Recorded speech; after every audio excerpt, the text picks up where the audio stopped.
Hello students, today we are going to solve NCERT Maths class 6 exercise 7.4. Question number 4, look at the figures and write a smaller than, greater than or equal to between the given pair of fractions. Okay, बेटा देखिए ये fractions दिए गए हैं, लाइनों के रूप में रिप्रेजेंट किया गया है। ये लिखा है 0/1 से 1/1, यानी एक ही डायग्राम बनाया गया है। सेकंड वाला देखिए 0/2, इसके दो हिस्से कर दिए गए हैं, 1/2, 2/2, यानी 2 इक्वल पार्ट। उसी हिसाब से 0/3 तो 1/3, 2/3, 3/3, इस तरह से पार्टीशन किया गया। बेटा इनको देख करके हमको बताना है कि कौन सा छोटा है, कौन बड़ा और कौन इक्वल, राइट ना। सो पहले तो हम जो सवाल दिया उसके अकॉर्डिंग चलेंगे। कैसे, देखिए 1/6 लिखा है। 1/6 आपको कहाँ मिलेगा, लास्ट में 6 वाली लाइन में। देखिए 1/6 कहाँ से कहाँ तक जा रहा है, 0 से लेकर के 1/6, राइट ना। इसकी लेंथ आप यहाँ से देखिए, ध्यान दीजिए कितना हुआ। और 1/3 कितना है, देखिए 0 से लेकर के 1/3 यहाँ। तो देखने से ही पता चल रहा है कि भाई 1/3 इज ग्रेटर देन 1/6, राइट ना। सो इसको थोड़ा ऐसे कर दीजिए।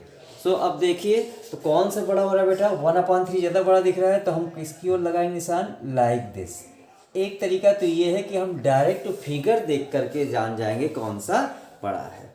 सेकंड, एक तरीका आप और याद रख सकते हैं, जिन सवालों में, जिन फ्रैक्शंस में अगर डिनोमिनेटर सेम होते हैं, जब डिनोमिनेटर सेम होते हैं, सॉरी जब न्यूमरेटर सेम जब हो जाते हैं, तो क्या किया जाता है बेटा, जो नंबर छोटा होता है उसको हम बड़ा रिप्रेजेंट करते हैं और जो बड़ा होता है उसे छोटा रिप्रेजेंट करते हैं।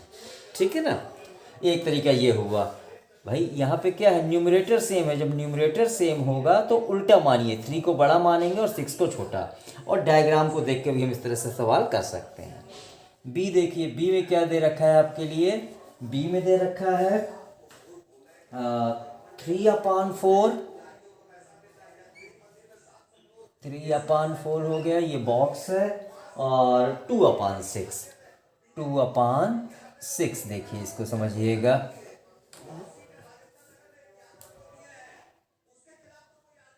अब इसे समझिए, देखिए 3/4 देखिए 4 वाली लाइन में मिलेगा, ये रहा 4, तो यह 0 से शुरू होगा, 3/4 यहाँ तक जा रहा है। ठीक है, इस पर वॉच करिएगा ध्यान से। यहाँ से शुरू हो रहा है ये, तो कहाँ जा रहा है, 3/4 यहाँ तक मिलेगा। और 2/6 आपको कहाँ मिलेगा, देखिए 6 वाली लाइन में, 0 से लेकर के 2/6। अब ध्यान दीजिए, एक है 3/4 जो कि यहाँ से शुरू होकर यहाँ तक जा रहा है। देखने से पता चल रहा है कि 3/4 इज ग्रेटर देन 2/6। एक तो डायरेक्ट हम फ्रैक्शन को देख के कर दिए। अब सेकंड क्या है, अब इसमें वो रूल तो है नहीं कि भाई न्यूमरेटर सेम है तो छोटे को बड़ा कर दिया जाए। इसमें देखिए न्यूमरेटर भी डिफरेंट है, डिनोमिनेटर भी डिफरेंट है।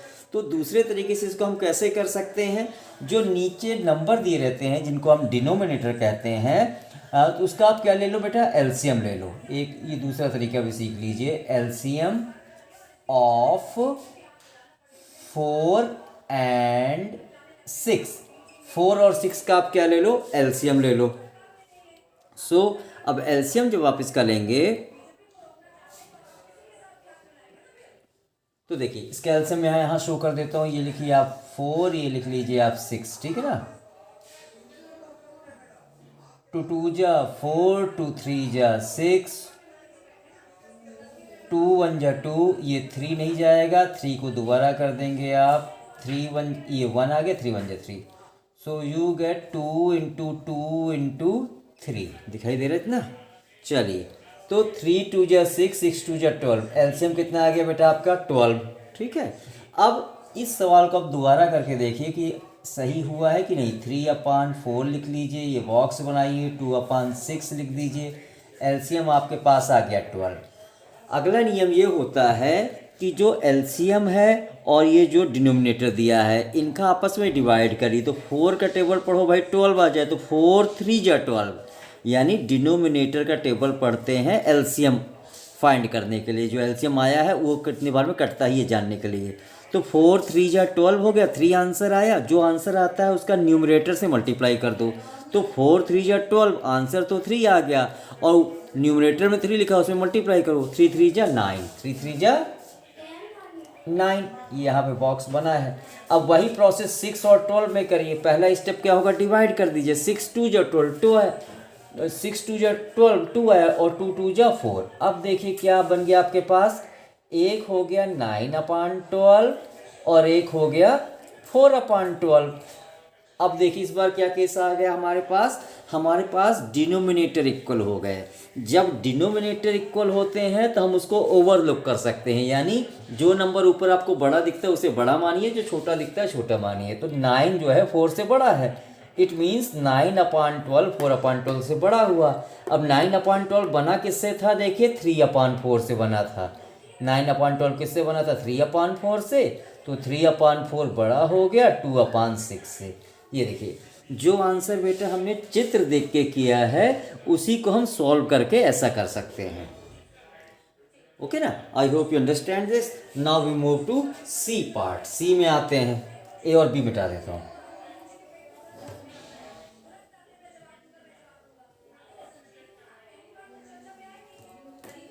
अब सी देखिए 3/5 है,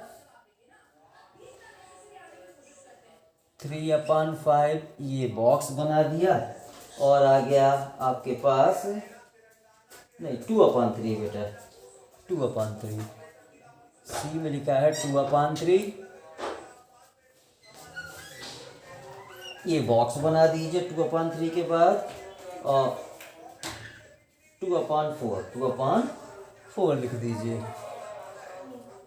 2/4 एक 3 की लाइन में मिलेगा, एक 4 की लाइन में। तो 3 की लाइन ये है बेटा, हमको कहाँ जाना है, 2/3 यहाँ तक जा रहे हैं, ठीक है। और 2/4 देखिए वो 4 वाले में मिलेगा, 2/4 यहाँ तक आ रहा है। ये देखिए 2/3 यहाँ मेंशन किया गया, 2/4 यहाँ। तो सीधी सी बात है 2/3 जो बड़ा है। और दूसरा मैंने अभी बताया था, जब न्यूमरेटर सेम हो जाए, जब न्यूमरेटर सेम हो जाते हैं तो छोटे नंबर को हम क्या मानते हैं, बड़ा।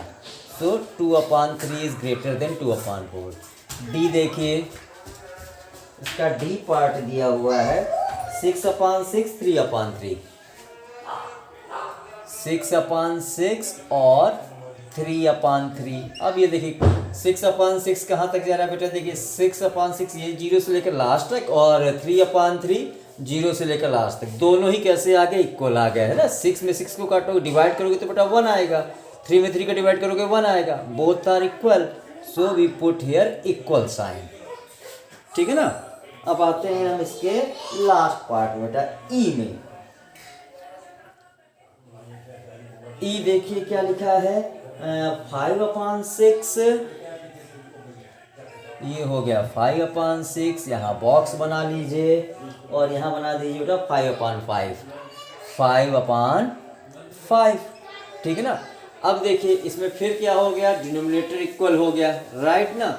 सो जो छोटा है वो बड़ा, जो बड़ा है वो छोटा। वैसे भी ये 1 है, ये 1 कहला जाएगा। देखिए 5/5 कहाँ तक जाएगा बेटा, 5/5 0 से लेकर लास्ट तक जाएगा, और 5/6 जो है वो आपका यहाँ पे रुक जाएगा, राइट ना। So we can say 5/5 is greater than 5/6। I hope you understand this. Thank you, have a nice day.